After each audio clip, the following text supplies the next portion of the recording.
Olá pessoal, aqui é a enfermeira Laís Santos, professora de Segurança do Colaborador, e hoje vamos começar a aula de número 8, onde vamos falar sobre a NR6, NR32 e sobre as precauções e isolamentos dentro do ambiente hospitalar.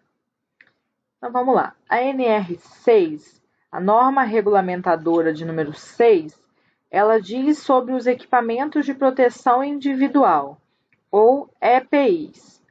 Considera-se como EPI todo dispositivo ou produto de uso individual utilizado pelo trabalhador destinado à proteção de riscos suscetíveis de ameaçar a segurança e saúde no trabalho. Então, aqui nessa foto nós temos o óculos, uma máscara, gorro, avental, todos eles são equipamentos de proteção individual. Então, seu óculos é só seu, só você que vai usar, a sua máscara é só você que vai usar, ok? Quanto ao fornecimento de EPI, o que diz esse regulamento?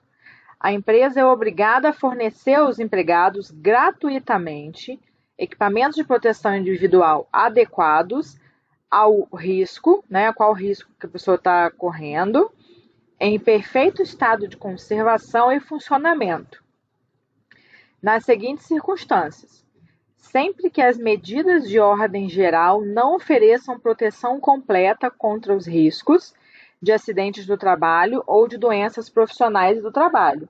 Então, no ambiente em que as proteções de ordem geral não consigam anular os riscos, então a empresa é obrigada a fornecer gratuitamente equipamentos de proteção individual para que a pessoa não corra o risco de adoecer ou de sofrer um acidente.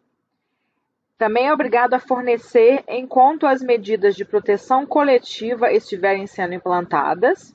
Então, medidas de proteção coletiva, elas não permitem que, por ter proteção coletiva, o empregador não forneça EPI. Então, mesmo com as proteções coletivas, tem que ser fornecidos EPIs. Para atender situações de emergência, é responsabilidade do empregador quanto ao EPI adquirir o adequado ao risco de cada atividade. Então, o empregador vai ter que adquirir um EPI que seja adequado ao risco, exigir o uso, inclusive o profissional que se negar a realizar o uso regular do EPI, ele pode ser advertido e até mesmo demitido se ele não usar o EPI necessário. Fornecer ao trabalhador somente o aprovado pelo órgão nacional competente em matéria de segurança e saúde no trabalho. Então, o EPI tem que ser aprovado pelos órgãos de segurança. Ele também tem que orientar e treinar o trabalhador sobre o uso adequado, guarda e conservação dos EPIs. Substituir imediatamente quando for danificado ou extraviado o EPI. Responsabilizar-se pela higienização e manutenção periódica. Comunicar ao Ministério do Trabalho qualquer irregularidade observada. Registrar o fornecimento de EPI ao trabalhador, podendo ser anotado em livros, fichas ou sistemas eletrônicos. E qual é a responsabilidade do empregado? Usar o EPI, utilizando-o apenas para a finalidade a que se destina. Então, não pode usar o EPI para outras finalidades.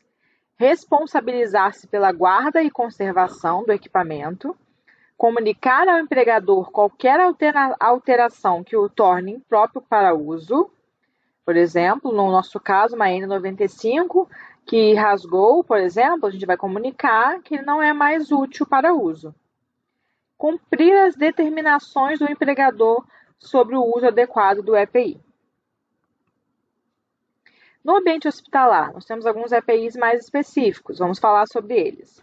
A máscara com filtro químico, essa máscara, é claro que é apenas para situações em que haja contato com substâncias químicas tóxicas, por exemplo, na esterilização por óxido de etileno, algumas coisas mais específicas da área da saúde, para quem lida com lixo hospitalar e etc. Tais como germicidas, com emissão de fortes odores ou a partir da recomendação dos fabricantes. A PFF2 ou N95 ficou famosa agora na pandemia do Covid, né? Ela é indicada para a proteção de doenças por transmissão aérea, tuberculose, varicela, que é a catapora, sarampo, Covid e síndrome respiratória aguda grave. Então, a PFF2 é um EPI que é utilizado quando há risco de contaminação por via aérea. Luvas de borracha e luvas de procedimento. As luvas de borracha quando existe risco de contaminação biológica ou com produtos químicos. Deve possuir o cano longo quando se prevê uma exposição até o antebraço. E a luva de procedimento, proteção da pele à exposição de materiais biológicos, né, de secreções e excretas biológicas. Óculos de acrílico protege a mucosa ocular, porque a mucosa ocular ela absorve muitas bactérias, ela é altamente absorvível, né? A mucosa ocular absorve muitas coisas de fora. Deve ser de material acrílico, que não interfira com a acuidade visual do profissional e permita uma perfeita adaptação à face. Deve oferecer uma proteção lateral, como aqui, ó, esse vidrinho aqui do lado, e com um dispositivo que evite embaçar. Então tem que ser um óculos que não seja arranhado, em boas condições, ele não pode atrapalhar com a acuidade visual do profissional. Protetor facial de acrílico, também ficou famoso aí na pandemia do Covid, né? Deve ser de acrílico, que não interfira com a acuidade visual, permita uma perfeita adaptação à face, deve oferecer proteção lateral, indicado durante a limpeza mecânica dos instrumentos, esterilização, expurgos e área de necrópsia e laboratórios. Mas aí a gente vê que na época da Covid, pandemia do Covid, o Face Shield foi bastante utilizado e ficou bastante famoso aí nesses momentos. Avental impermeável, capote de manga comprida para a proteção da roupa e da pele do profissional.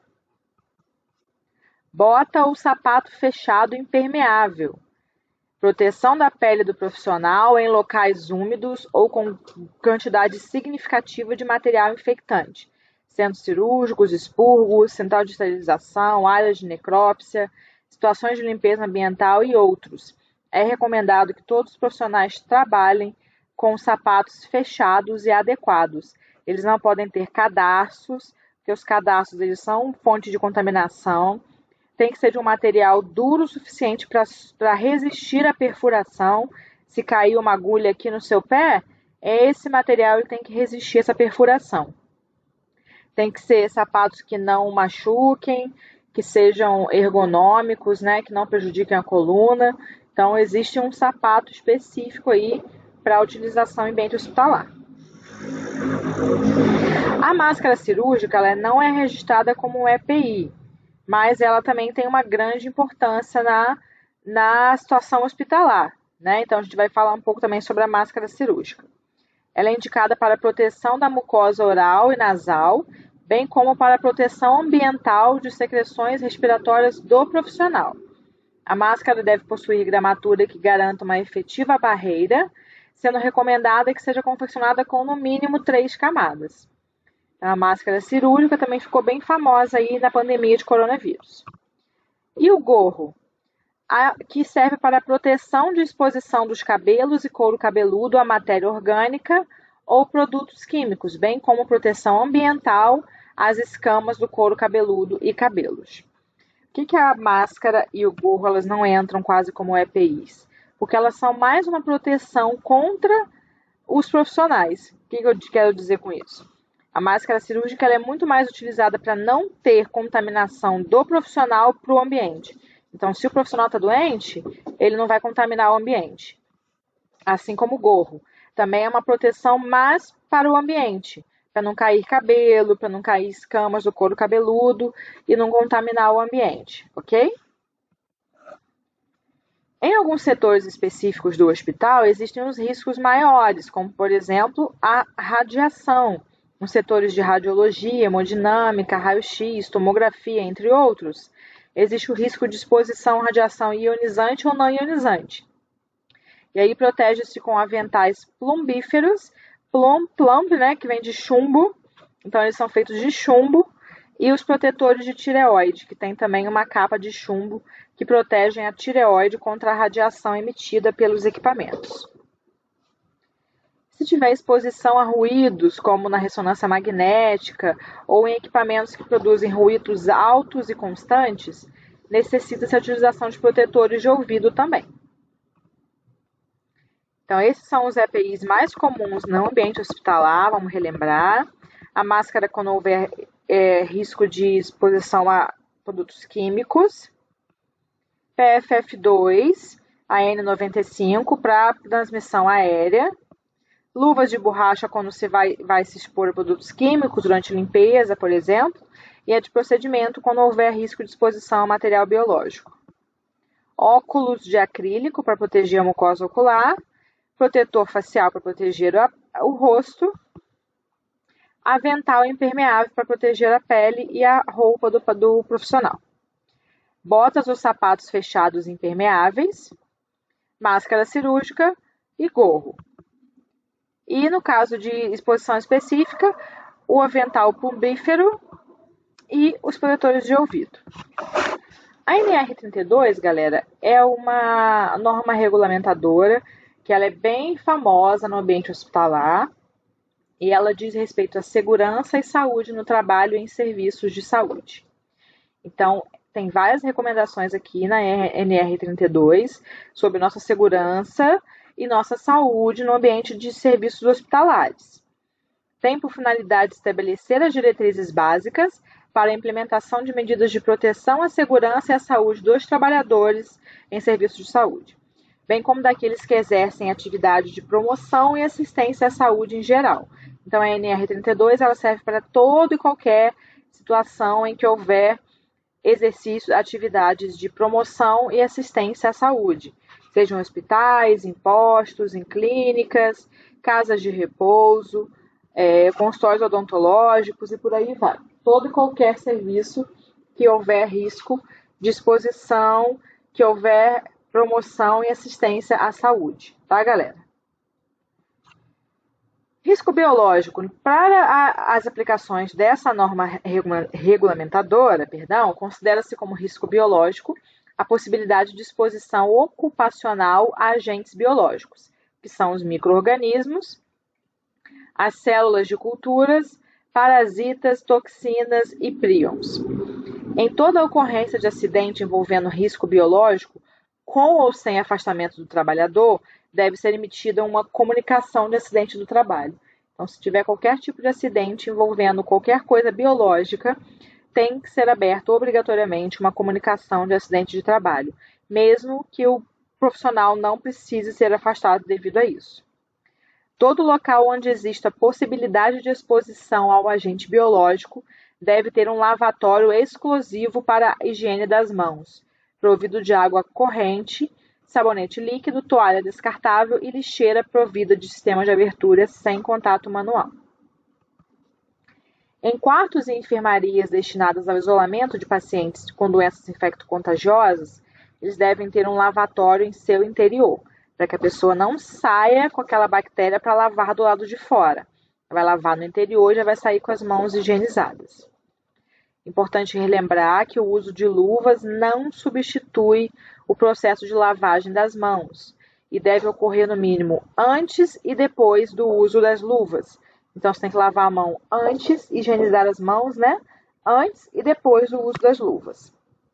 Os trabalhadores com feridas e lesões nos membros superiores só poderão iniciar atividades após a avaliação médica obrigatória com a emissão de documentos de licença para o trabalho.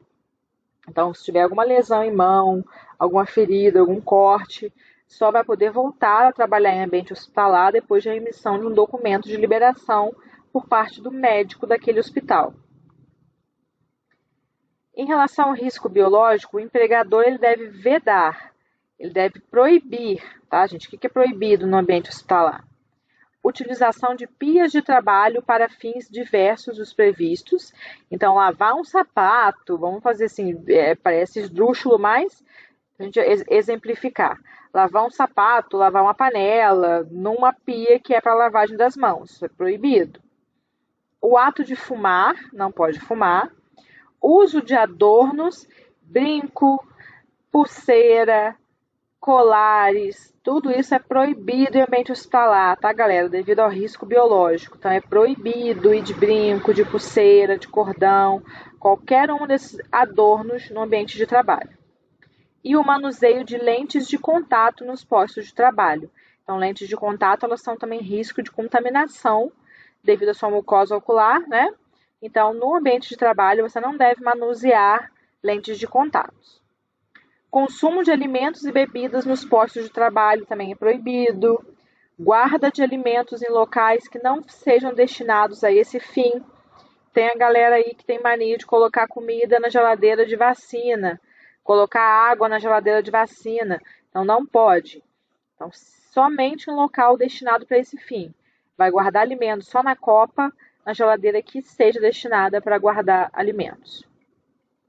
E também é proibido o uso de calçados abertos, pelo risco de cair uma seringa no seu pé, cair uma agulha no seu pé, cair sangue, cair excrementos. Então, também é vedado, é proibido o uso de calçados abertos. Todos os trabalhadores que tenham possibilidade de exposição a agentes biológicos, eles devem utilizar uma vestimenta de trabalho adequada e em condições confortáveis. A vestimenta deve ser fornecida sem ônus, sem custo para o empregado. Então, quem tem que fornecer essa vestimenta é o próprio empregador. Os trabalhadores não devem deixar o local de trabalho com os equipamentos de proteção individual e as vestimentas utilizadas em suas atividades laborais. É o famoso aí na rua de jaleco, né, gente? Não precisa ficar aí na rua de jaleco, porque isso, além de ser bem feio, é proibido. Equipamento de proteção individual, suas roupas, você vai tirar no seu local de trabalho. Equipamentos de proteção individual, descartáveis ou não, deverão estar à disposição em número suficiente nos postos de trabalho, de forma que seja garantido o imediato fornecimento ou reposição. Então, tem que ter luvas, tem que ter máscaras, tem que ter todo o material de proteção individual, é obrigatório que eles estejam disponíveis em número suficiente. Isso foi um problema agora no início da pandemia do Covid. Tinham alguns lugares que existia essa insegurança, se teríamos ou não EPI suficiente para todo mundo. Ainda bem que já isso foi regularizado depois de um tempo, mas em alguns hospitais chegou a faltar equipamentos de proteção individual, né, gente? O empregador ele deve assegurar uma capacitação aos trabalhadores antes do início de atividades e de forma continuada, sempre relembrando essa capacitação, né, de forma continuada, devendo ter a capacitação, ser ministrada. Sempre que ocorra uma mudança nas condições de exposição dos trabalhadores a agentes biológicos durante a jornada de trabalho e por profissionais de saúde familiarizados com os riscos inerentes aos agentes biológicos. Aconteceu isso também na época do Covid. Ocorreu essa mudança, antigamente não existia e passou a existir o coronavírus, o Covid-19. Então, os hospitais, os serviços foram obrigados a fornecer essa atividade continuada, essa atividade educativa, e ela tinha que ser feita durante a jornada de trabalho, então não podia ser num horário separado, e tinha que ser por profissionais que estavam mais familiarizados, que entendiam dos riscos inerentes ao novo agente biológico. Os trabalhadores devem comunicar imediatamente todo e qualquer acidente ou incidente com possível exposição a agentes biológicos ao responsável pelo local de trabalho e, quando houver, ao Serviço de Segurança e Saúde do Trabalhador e à CIPA. Todo e qualquer acidente deve ser comunicado aos responsáveis, tá, galera? Colchões, colchonetes e almofadas devem ser revestidos de material lavável e impermeável, permitindo desinfecção e fácil higienização. Então, os colchões hospitalares, eles não podem ser daquele material de espuma que não dá para lavar. É por isso que o famoso casca de ovo passou a ser vedado nos hospitais, porque ele é feito com espuma e não dá para lavar. Então, de acordo com a NR32 aqui, ó, isso aí não pode. Se não for passível de ser lavado, higienizado, não pode ser utilizado. Trabalhadores que utilizarem objetos pérfuro-cortantes devem ser os responsáveis pelo seu descarte. Então, se você é um médico que às vezes fez uma cirurgia. Você, como médico, você tem a obrigação de descartar corretamente os objetos perfuro-cortantes que você utilizou, evitando que outras pessoas possam correr o risco de se cortar e se machucar com aqueles objetos perfuro-cortantes possíveis de contaminação. É vedado, é proibido o reencape e a desconexão manual de agulhas. Então, se você fez uma injeção, não vai jamais reencapar a agulha. Ela vai ser jogada fora sem ser reencapada. O reencape de agulhas é um grande risco de contaminação. E a desconexão manual de agulhas. Então, você soltar a agulha da seringa também é proibido. Você vai descartar todo o conjunto, agulha e seringa, dentro do descarpaque. A desconexão de agulhas também é um momento crítico de muito risco, então não deve ser realizado. Deve ser assegurado o uso de materiais perfuro-cortantes com dispositivo de segurança. Então, as agulhas elas já vêm com dispositivo de segurança, para assim que você acabar de usar, você travá-las e elas não correr o risco de você se cortar, de você se perfurar com aquela agulha. Tá? Elas têm que ter o que a gente chama de dispositivo de segurança. A todo trabalhador dos serviços de saúde deve ser fornecido gratuitamente pelo Programa de Imunização Ativa contra tétano, difteria, hepatite B e os demais estabelecidos no Programa de Médico Ocupacional, né, gente? Então, tem que ter a vacina do tétano e da difteria, que é a DT, né, a vacina que vem as duas juntas, e a vacina da hepatite B. De acordo com o local onde você for trabalhar, pode ser que eles te cobrem mais algumas vacinas. Isso aí vai depender do estabelecimento onde você vai trabalhar. Sempre que houver vacinas eficazes contra outros agentes biológicos, a que os trabalhadores estão ou poderão estar expostos, o empregador deve fornecê-las gratuitamente. Foi o que aconteceu agora na época do Covid, né? Assim que houve a aprovação de uma vacina pela Anvisa, os profissionais de saúde eles foram rapidamente vacinados contra a Covid, porque eles têm risco de exposição ao vírus. É claro que, infelizmente, nem todos os profissionais foram vacinados, o que é lamentável, mas uma grande parte aí, pelo menos uma parte desses trabalhadores já foi vacinado e foi de forma gratuita, né? Não tiveram que pagar nada por isso. Riscos químicos. No hospital também temos alguns riscos químicos, certo? Todo recipiente contendo produto químico manipulado ou fracionado deve ser identificado de forma legível, com uma etiqueta com o nome do produto, a composição química, a concentração, a data que ela foi envasada, que ela foi manipulada e a validade. E o nome da pessoa responsável pela manutenção ou fracionamento. Por exemplo, fracionamento de substâncias para limpeza, a galera da limpeza nos hospitais aí, tem que ter tudo certinho. Na movimentação, transporte, armazenamento, manuseio e utilização dos gases, oxigênio, óxido nítrico, os gases de uso medicinal, anestesia inalatória, entre outros gases. Bem como na manutenção dos equipamentos, devem ser observadas as recomendações do fabricante, desde que sejam compatíveis com as disposições da legislação vigente. Sobre o uso de gases medicinais, oxigênio, óxido nítrico, alguns tipos de anestesia inalatórias que usam gases para fazer anestesia. Então, são riscos químicos.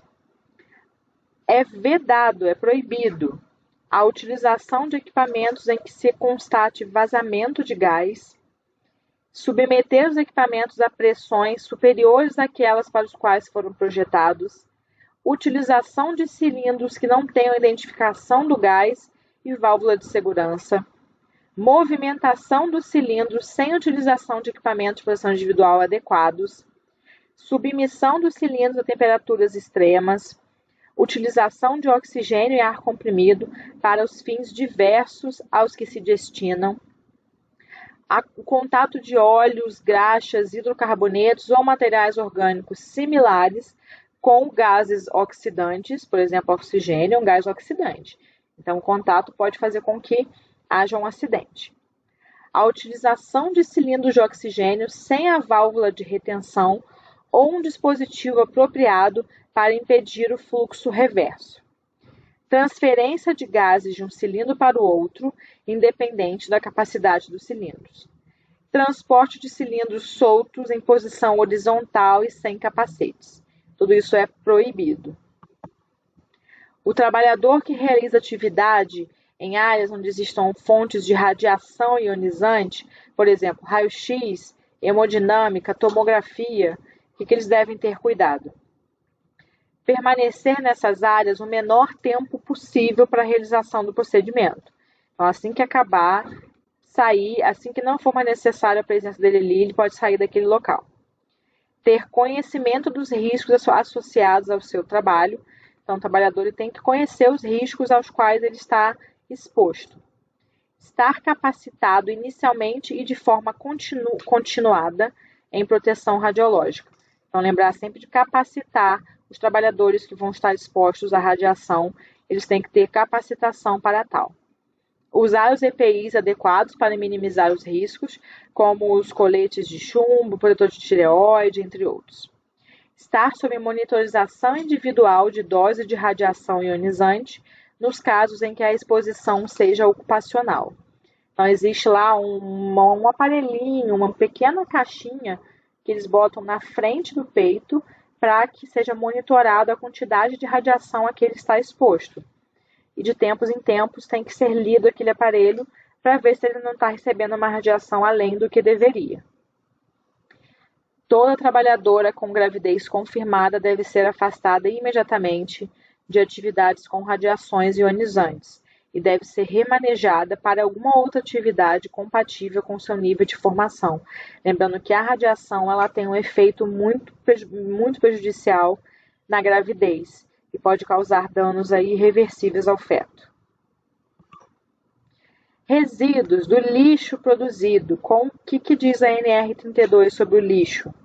Cabe ao empregador capacitar inicialmente e de forma continuada os trabalhadores nos seguintes assuntos: segregação, acondicionamento e transporte de resíduos dos lixos, definição, classificação e potencial de risco dos resíduos, sistema de gerenciamento adotado internamente no estabelecimento de saúde, formas de reduzir a geração de resíduos de saúde, conhecimento das responsabilidades das tarefas, quem é responsável por gerar, por segregar, acondicionar e transportar esses resíduos. Reconhecimento dos símbolos de identificação das classes de resíduos, conhecimento sobre a utilização dos veículos de coleta e as orientações quanto ao uso de EPIs. Para os recipientes destinados à coleta de material pérfuro cortante, o limite máximo de enchimento deve estar localizado 5 centímetros abaixo do bocal da caixa. Caixa de pérfuro cortantes, que a gente chama de Scarpac, né, uma marca, tem que estar sempre 5 centímetros abaixo da boca. Nunca pode se encher ele até o seu limite máximo. O recipiente para condicionar pérfuro cortantes, que é a caixa de Scarpac, deve ser mantido num suporte exclusivo e em uma altura que permita a visualização da abertura para correto descarte. O transporte de materiais do recipiente de segregação deve ser realizado de forma que não exista o contato do mesmo com outras partes do corpo, sendo vedado o arrastar das sacolas com lixo. Isso não pode, porque corre o risco daquele lixo, daquela sacola rasgar e esterilizar aquele conteúdo de resíduo de lixo hospitalar. Então, galera, a NR32 é um pouco mais extensa, tem mais coisas. Eu botei apenas uma parte que eu achei que deveria ser inicialmente, para vocês poderem aprender, mas eu vou deixar lá na plataforma a NR32 por inteiro, para vocês poderem ler, tá? Com calma, porque é uma questão que cai sempre em concurso e que a gente vai usar bastante no nosso ambiente de trabalho, certo? E vamos falar sobre agora alguns tipos diferentes de precaução e de isolamento. Vamos entender o que é isso, para que a gente usa, como é que é essa situação de precaução. O uso de equipamentos de proteção individual, como máscaras, luvas, aventais, óculos, e a adesão à higiene das mãos e algumas características específicas do ambiente onde se encontra o paciente, eles constituem um meio importante de prevenção e controle de infecção no ambiente hospitalar. Dentro desse contexto, nós entramos aqui na questão da transmissão de infecções. Como que se dá a transmissão de infecções? Vamos entender mais um pouco sobre isso? A prevenção e o controle das infecções estão relacionados aos diferentes elementos da cadeia epidemiológica de transmissão. A cadeia epidemiológica, ela organiza a sequência da interação entre o agente infeccioso, o hospedeiro e o meio. Ela é composta por 6 elementos que devem estar presentes para que ocorra uma infecção. Vamos entender. Para que ocorra uma infecção, é necessário, primeiro, um agente infeccioso, ou uma bactéria, fungo, vírus, protozoário, um parasita. Depois de existir um agente, tem que existir uma fonte, que pessoas, ou água, ou soluções, ou medicamentos, ou equipamentos que estejam contaminados por esse agente infeccioso. Por exemplo, alguns animais também, né? A bactéria que está na água, que vai transmitir e vai causar a cólera. Um vírus que está na pessoa, que vai transmitir e vai causar o Covid. Um parasita que está numa solução que você vai comer e você vai se contaminar com esse protozoário, com esse parasita. Então, primeiro precisa de um agente infeccioso, depois uma fonte que vai surgir e vai começar a infecção. Dessa fonte é preciso uma porta de saída, seja por excreção, fezes, urina, secreção, gotículas ou outros fluidos corporais. Por exemplo, vamos aqui de HIV. O HIV é um vírus, é um agente infeccioso, a fonte dele são pessoas contaminadas com HIV e a porta de saída são fluidos corporais, como sêmen ou fluidos genitais. Forma de transmissão, como que essa doença é transmitida? Por contato, direto ou indireto? Por gotículas ou por aerosóis, que é a transmissão aérea? No caso do HIV, é transmitido por contato direto, né? Contato direto com as secreções vaginais ou uretrais de pacientes que sejam contaminados. Depois da forma de transmissão, nós temos uma porta de entrada.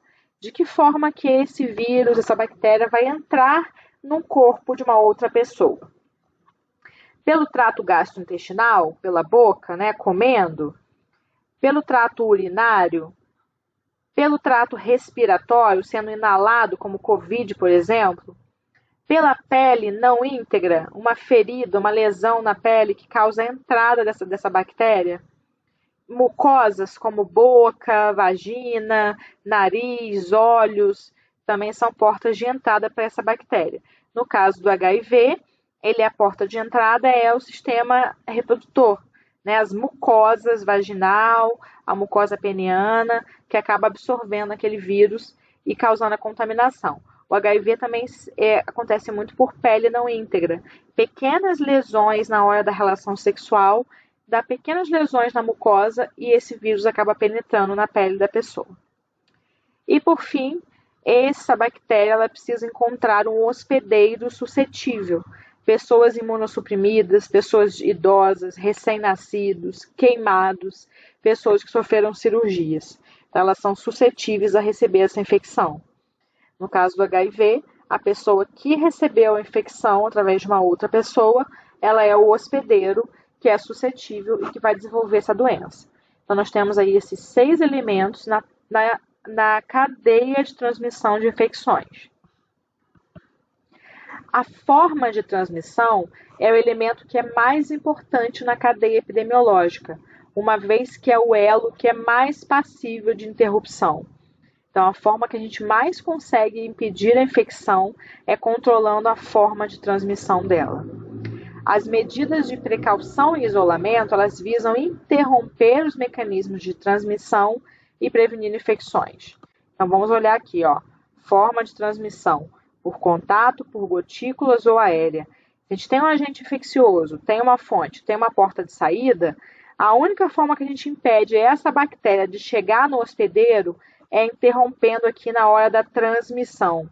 Então, a gente vai bloquear essa cadeia aqui na forma de transmissão para que essa continuação não exista e que essa bactéria não chegue ao hospedeiro. A forma de transmissão é o meio mais eficaz que a gente tem de impedir que uma infecção chegue a algum paciente. Algumas medidas gerais, elas são aplicadas a todos os pacientes em todo o período da hospitalização, tendo ou não o diagnóstico de uma infecção.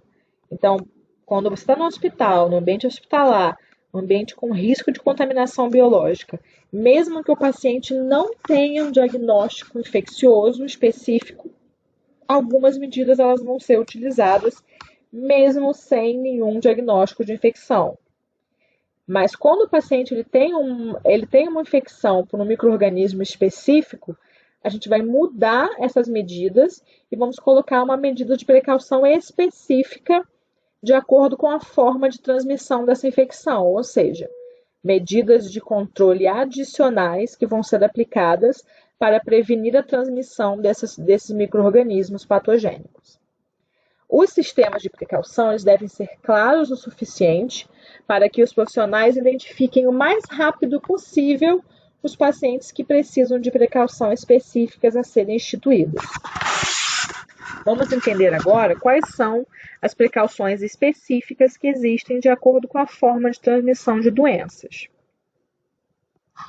A precaução padrão é aquela medida geral que a gente falou lá no começo, né, galera? Ela é um conjunto de medidas que vão ser aplicadas no atendimento de todos os pacientes hospitalizados, independente de seu estado infeccioso presumível ou confirmado, e na manipulação de equipamentos e artigos contaminados ou sob suspeita de contaminação. Então, independe de estar contaminado. Mesmo se o paciente não tenha nenhuma bactéria, nenhum vírus, nenhum fungo, a gente tem que usar a precaução padrão com esse paciente, com todos os pacientes hospitalizados, mesmo eles não tendo infecção, certo? As precauções padrão devem ser utilizadas quando existir o risco de contato com sangue, todos os líquidos corporais, secreções e excreções, com exceção do suor, né? Suor não é um motivo de preocupação. Sem considerar a presença ou não de sangue visível, pele com solução de continuidade, pele não íntegra e mucosas. Então, toda vez que houver risco de contato com secreções, tem-se que adotar as precauções padrão. Quais são as precauções padrão?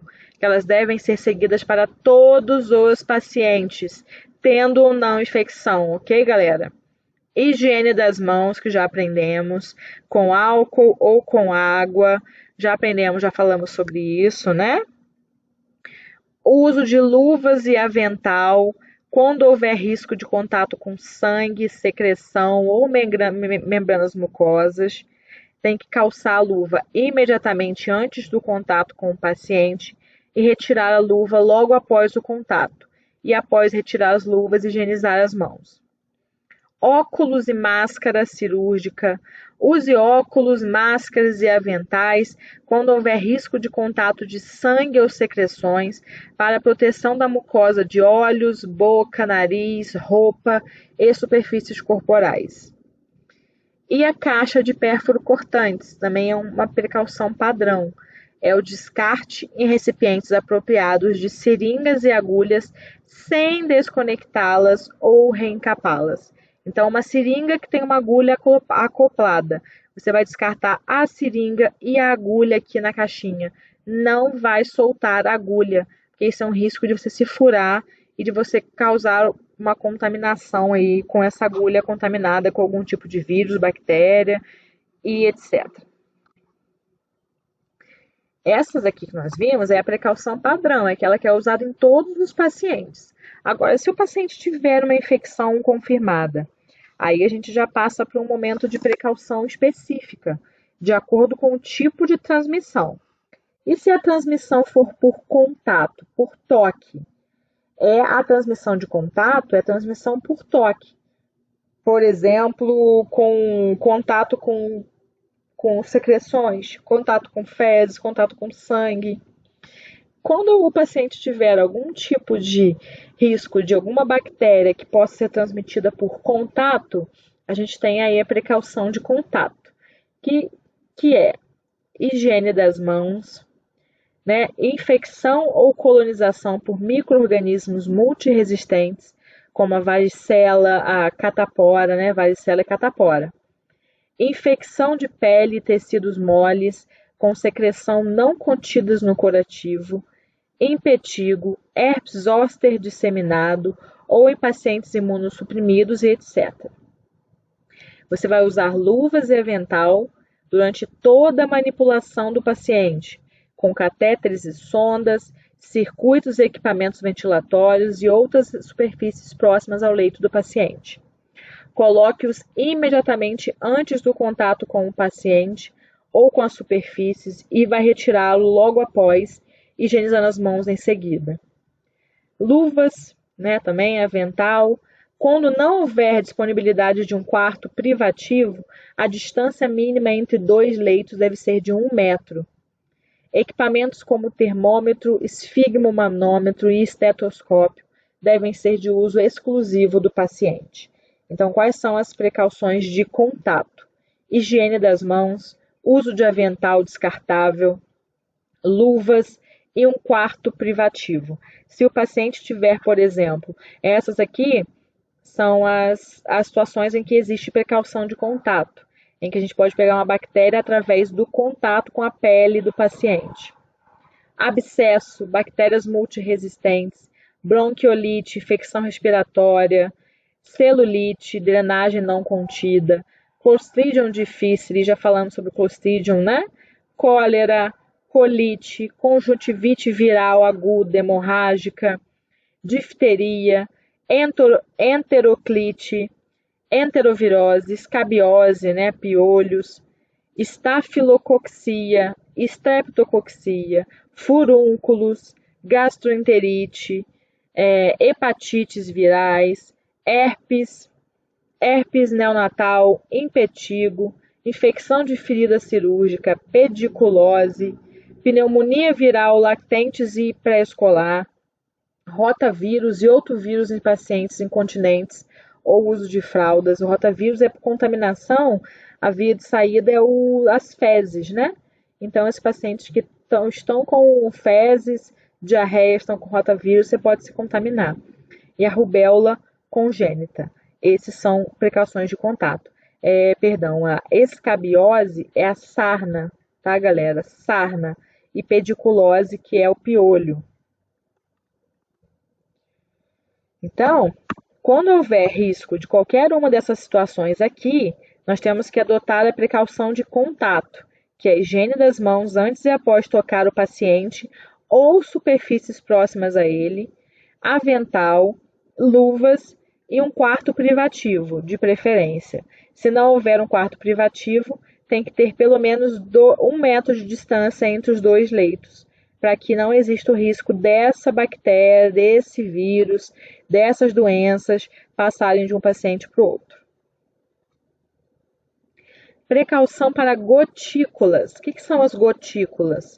Elas visam prevenir a transmissão de micro-organismos por via respiratória, ou seja, você vai inalar essa gotícula que vai estar contaminada. E são partículas maiores que 5 micra de pacientes com doenças transmissíveis geradas pela tosse, espirro e durante a fala. Essas gotículas maiores que 5 micra, elas podem se depositar a uma curta distância, de 1 a 1,5 metro. Então, as doenças transmitidas por gotícula, elas são por partículas maiores que 5 micra, muito pequeno, né, gente? Mas mesmo assim, é um pouco maior do que é por aerosol. E elas podem ficar de 1 a 1,5 metro. Se houver risco de doença transmitida por gotículas, as precauções são higiene das mãos, máscara cirúrgica para o profissional, máscara cirúrgica para um paciente, se ele for transportado para outro setor, e o quarto privativo sempre que possível.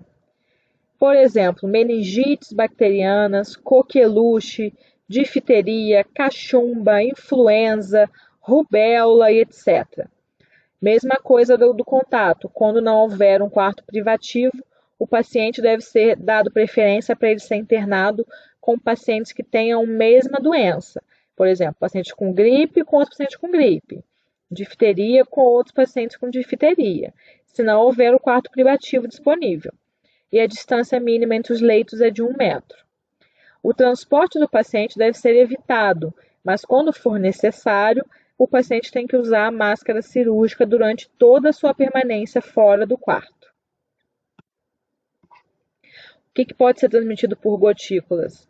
Adenovírus, cachumba, coqueluche, difteria faríngea, epiglotite, streptococcia, influenza, gripe, né, A, B e C, meningite, meningococcemia, parvovírus, parvovirose, né? Peste pneumônica, pneumonia, pneumonia meningocócica e a rubéola. E, por fim, a precaução por aerosóis. Aerosóis são medidas adotadas para pacientes com suspeita ou diagnóstico de infecção por via aérea, que são partículas menores que 5 micra. Então, elas são ainda menores do que as partículas por gotícula. E elas podem ficar suspensas no ar ou ressecadas no ambiente.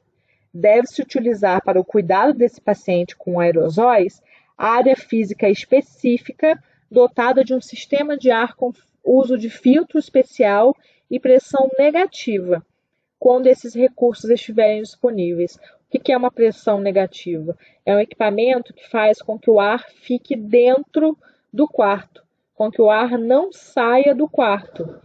E isso vai ajudar com que aquela partícula de aerosol contaminada ela não saia do quarto para o corredor e existe esse risco de contaminação.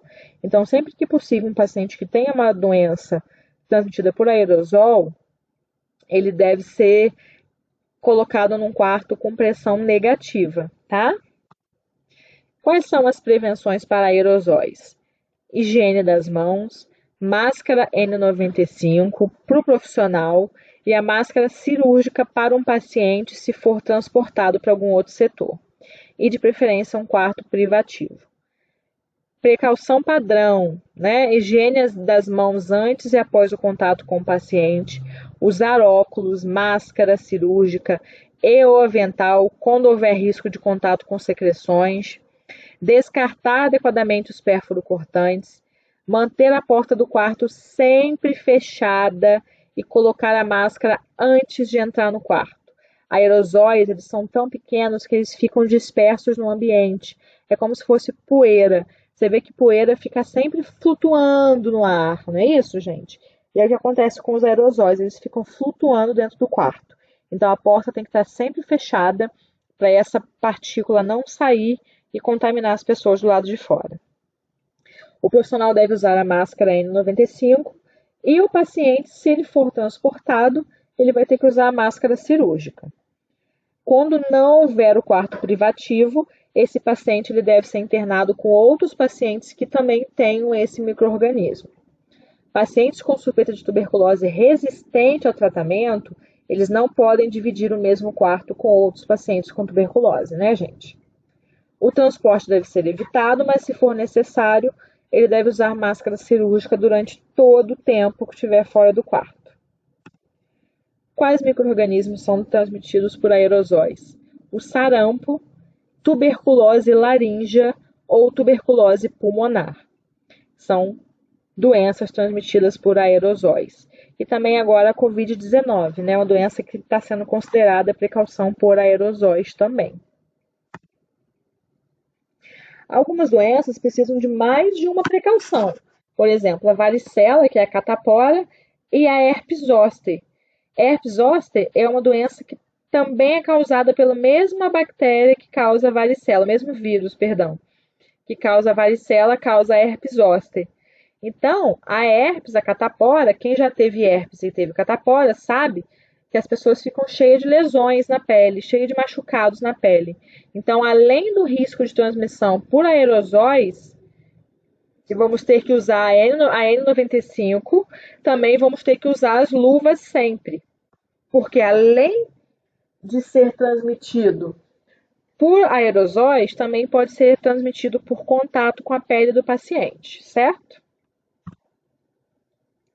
E existe também, galera, o isolamento reverso. O que é o isolamento reverso? Ele é instituído quando o paciente é imunodeprimido e neutropênico, neutropenia, deficiência aí nas células de defesa, a fim de que garantir a proteção desse paciente contra infecções. O leito deve ser sinalizado com as precauções necessárias para a sua assistência. Então, esse paciente que tem uma imunodepressão, por exemplo, pacientes que fizeram transfusão de órgãos, fizeram um transplante cardíaco, por exemplo, transplantaram um coração.